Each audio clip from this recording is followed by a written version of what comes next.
کسی عالم کے ساتھ اٹھنا بیٹھنا کر لو، وہ آپ کی زندگی بدل کے رکھ دے گا انشاءاللہ تعالی۔ سمجھ آئی کہ نہیں؟ اس لیے علماء کے ساتھ بیٹھا کریں، رابطے میں رہا کریں۔ اور ایک لڑکا جناب روندا روندا ایک عالم صاحب کو آ گیا، وہ جی بیوی بڑا تنگ کر لیا۔ کیا کہتا ہے جی؟ بیوی بڑا تنگ کر لیا، کوئی گل دسو تہاڈی بڑی مہربانی۔ میں یہ گل کروں کہ علماء دے کول بہن نال کتنے فائدے ہوندے نے۔ عالم نے آخیا تو گل تے دس، ہوں خیر ایک حل تے تاں کریں گے، پہلے کو دس تے صحیح تار کتوں ٹوٹی ہوئی ہے۔ کہندا جی وہ انجے میں شادی کر کے آندی تھی، ایک عالمہ دے نال شادی کی تھی، لڑکی عالمہ فاضلہ تھی، بیاہ کے گھر لے آیا تو میں نے اسے کہا ایسا ہے میری ایک والدہ ہے، والد ویسے فوت ہو گیا تو والدہ اس کی ذرا خدمت کرنا۔ اس نے دوسرے دن نہ جناب والا تھا کہ بیوی پر سسر یا ساس کی خدمت کرنا لازم نہیں ہے۔ کیا ہے جی؟ لازم نہیں ہے، کر دے تو اس کی مہربانی۔ اس نے کہا یہ دیکھو یہ لکھا ہوا ہے، میرے اوپر لازم نہیں تیری ماں کی خدمت کروں۔ اس آخیا گل تے ٹھیک ہے، تے ساڈی صلح بھی اس گل تے یعنی شادی ہوئی سی بھائی شریعت تے چلاں گے۔ سکر اچھی گل ہے، شریعت دی گل ہے، ٹھیک ہے۔ وہ عالم دے کول آیا جی اے مسئلہ ہے، اتھوں تار ٹوٹی ہوئی، میں وہ وعدہ کیتا سی کہ شریعت تے چلنا، والدہ کلی، میں باہر نوکری پیشے تے ہونا تے میری والدہ دا کون جڑا انہاں دی خیال رکھے گا، تے کوئی حل دسو۔ انہوں نے آخیا کوئی مسئلہ نہیں، اور قرآن لے آؤ تو باری چو چک کے قرآن لے آئے۔ انہوں نے چوتھا سپارہ کھولا، سورۃ نساء کھولی، اس کا پہلا رکوع کھولا، فرمایا فَانْكِحُوا مَا طَابَ لَكُم مِّنَ النِّسَاءِ مَثْنَىٰ وَثُلَاثَ وَرُبَاعَ۔ کیا فرمایا کہ اللہ کا حکم ہے کہ تم چاہو نبھا سکتے ہو تو 2 عورتوں سے بھی شادی کر سکتے ہو، 3 سے بھی، اور بیک وقت 4 سے بھی۔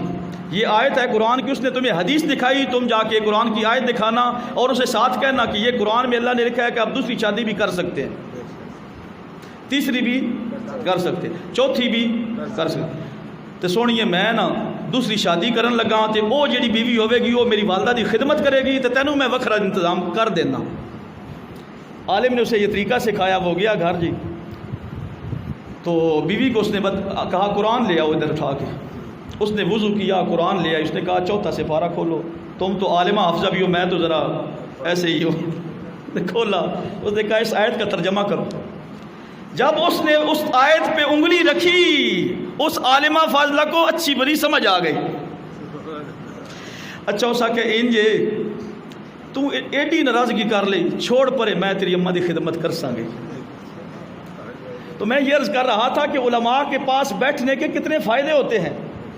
اب وہ ویسے پریشان رہتا، اس نے مسئلے دکھا دکھا کے اس بیچارے کو مار دینا تھا، تو عالم نے اس کا لیول کا ایک آگے سے مسئلہ بتایا تو اس کی زندگی کی تار جو ہے صحیح جوڑ دی جناب، اور اچھی زندگی گزارنے لگ گئے۔ یہ میں نے ایک اسی طرح کئی مثالیں ہیں۔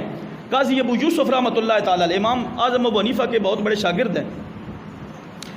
ایک بار یہ اور ان کے ایک دوست دریا کے کنارے بیٹھ کر نا مسئلے مسائل کا ڈسکس کر رہے تھے۔ بھائی توجہ ہے آپ کی؟ یہ تقریباً آخری بات ہوگی، اس کے بعد 1-2 باتیں اور پھر دعا کرتے ہیں۔ قاضی ابو یوسف رحمۃ اللہ تعالی علیہ امام اعظم ابو حنیفہ کے یہ شاگرد ہیں۔ ایک بار یہ اور ان کا ایک دوست یہ دریا کے کنارے بیٹھے تھے، آپس میں مسائل جو ہے وہ بتا رہے تھے، یہ مسئلہ اس طرح ہے جی، یہ مسئلہ اس طرح، وہ ان کے بتا رہے تھے۔ بھائی دیکھو نا دو دیاں نہ گفتگو کرتا ہے تو کوئی دودھ دے بارے سے کرن گے کتنا پانی پانا ہے کتنا نہیں پانا۔ تو اسی طرح پیپاڑے نہ کوئی گل کرے گا، الیکٹریشین سے بات کرے گا، ڈاکٹر سے بات کرے گا۔ تو جب مولوی دو اکٹھے ہوں گے تو کوئی مسئلے مسائل دی چھیڑن گے، یار اینج مسئلہ ہو یا اینج سی اینج سی۔ تو قاضی ابو یوسف رحمۃ اللہ تعالی علیہ اب وہ مسئلہ کیا چھڑا ہوا تھا، مسئلہ بھی ذرا سنیں کہ ایک تیسری مخلوق ہوتی ہے، ایک ہوتا ہے نا مرد، ایک ہوتا ہے عورت، ایک ہوتا ہے ٹرانسجینڈر۔ میں نے ادبی نام لیا ہے، خسرا کہہ لیں، خنسا کہہ لیں۔ تو اس مسئلے پہ بات ہو رہی ہے، شریعت کا مسئلہ ہے کہ اگر اولاد میں سے کوئی خنسا پیدا ہو جائے تو اس کے حقوق کیا ہیں، اس بارے میں ڈسکس ہو رہی تھی امام ابو یوسف کی اور دوسرے وہ جو بزرگ تھے کہ اس کے یہ مسائل ہیں، اس کے یہ مسائل ہیں، اس کے یہ مسائل ہیں۔ پاس ہی نا جی وہاں پر وہ مچھیارا ملا جو تھا نا وہ یہ مسئلے سن رہا تھا، فارغ بیٹھا ہوگا، ان کی گفتگو سن رہا تھا پاس بیٹھ کر، یعنی قریب بھی نہیں، بس وہ اونچا اونچا لگے ہوئے تھے، اس بس کن رکھیا اے جویں لوگ کچھ اینج کر کے نہ بہ جاندے نے، دعا منگنا دے چکر وچ ہوندے نے مولوی کے پیا کہندا ہے، سمجھے؟ اللہ اکبر۔ اب جی اس نے گفتگو سنی کہ ایک یعنی اللہ نے جوڑا جوڑا بنایا ہے، ایک ہوتا ہے مذکر ایک ہوتا ہے مونس، یہ مسئلہ اس نے سمجھ لیا، اس مشیارے نے بھی اس ملا نے بھی، کہ اللہ نے دو قسم کی مخلوق پیدا کی ہے، مذکر اور مونس، ہر چیز کا جوڑا جوڑا، لیکن ایک تیسری چیز بھی ہوتی ہے، سمجھ آئی؟ یہ اس نے مسئلہ سمجھ لیا۔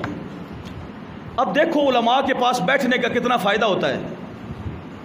وقت گزرتا گیا، ایک دن اس نے ملا نے نا ایک مچھلی پکڑی، مچھلی بڑی خوبصورت، اس کا دل کیا کہ بادشاہ کے پاس لے جاؤں، اس کو تحفہ پیش کروں گا تو بہت سارا خزانہ ملے گا۔ وہ لے گیا جی، مچھلی کے کچھ کلر یا اس کا وہ بناوٹ بڑی خوبصورت تھی۔ بادشاہ نے دیکھا تو بادشاہ نے کہا اس کا دوسرا کدھر ہے؟ کیا جی؟ اس کا جوڑا ہونا ہے، دوسرا کدھر ہے؟ اس کو بھی لے آؤ نہیں تو میں تیری گردن اڑا دوں گا۔ لے بھائی ملا رفڑ دے پہ گیا جناب، وہ کہ لے بھائی میں تے گیا سی انعام لیون تے اے میرے نال تے الٹا چکر ہو گیا۔ واپس آیا جی، سوچی پیا ہن کی کراں، بادشاہ تے آکھیا میں کو لبداں، بیٹھا بیٹھا بیٹھا یکدم اس نے جناب وہ کنیکشن جڑیا، انہوں مسئلہ یاد آیا بھئی یار وہ کتریجی مخلوق بھی ہوندی ہے، تے بادشاہ مینوں آکھیا ہے بھئی اس دا جوڑا دوجا بھی لیا، انہوں مسئلہ سارا یاد آ گیا، فوراً گیا بادشاہ صاحب ایک خسری ہے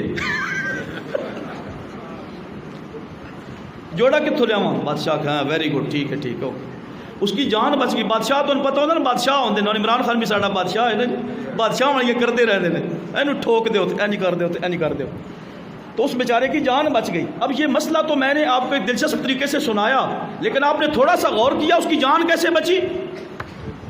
علماء کے اس مسئلے کو سننے کی وجہ سے اس کی جان بچ گئی۔ تو یاد رکھو علماء کے پاس بیٹھنے سے بندے کا ایمان بچ جاتا ہے۔